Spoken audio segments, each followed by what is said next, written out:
मोहम्मद राजिल कहाँ से आए हैं? कौसाम्बी।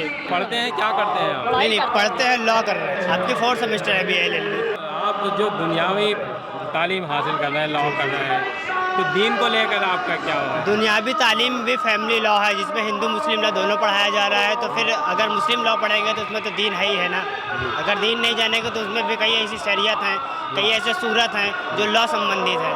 तो दीन अगर जानेंगे तभी वहाँ के कई ऐसे फैमिली लॉ में शरीयत आ रहे हैं जो कि एकदम कुरान उसका सोर्स है, इसका हदीस सोर्स है। जब हदीस पढ़ेंगे तभी वहाँ पे फैमिली लॉ समझ में आएगी। हदीस को ही सोर्स बना के वहाँ फैमिली लॉ को क्रिएट किया गया है। दुनियावी दोनों पढ़ाई करना चाहिए।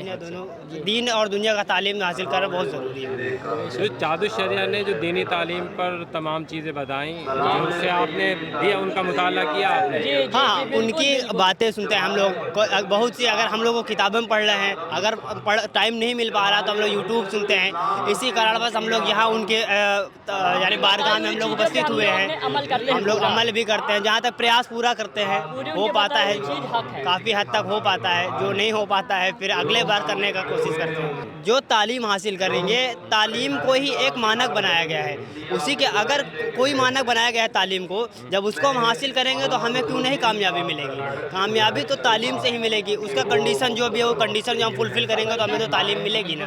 अब तो हमें लग रहा है कि 90% को ये समझ में आ गया है कि तालीम बहुत ज़रूरी है। अगर कुछ भी करना है, किसी भी फील्ड में अगर कामयाबी हासिल करना है तो तालीम बहुत ज़रूरी है। तालीम हासिल करेंगे तभी भी उस फील्ड में निपुणता हासिल हो पाएगी। जो भी मुस्लिम युवा हैं, जब उनको कानून पता होगा, यहाँ देखो संविधान की सर्वोच्चता है, यानी संविधान ही सब मुख है। लेकिन संविधान में ये छूट दिया गया है, यानी प्राइवेट लॉ, यानी कि पर्सनल लॉ जो है ना, पर्सनल लॉ देने के लिए इसमें छूट है।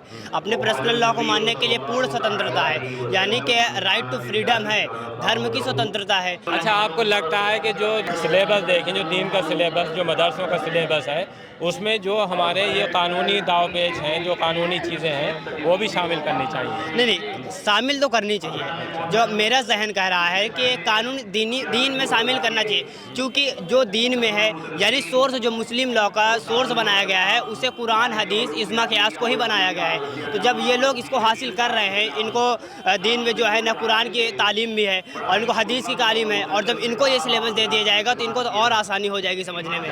हम लोग को ये हदीस नहीं पता है, हम लोग कुरान उतना नहीं पता है, हम लोगों को कठिनाइयाँ यानी सामना करना पड़ता है, लेकिन इनको और आसानी समझ में आई। इनके में तो यानी कि ज़रूर ही शामिल करना चाहिए।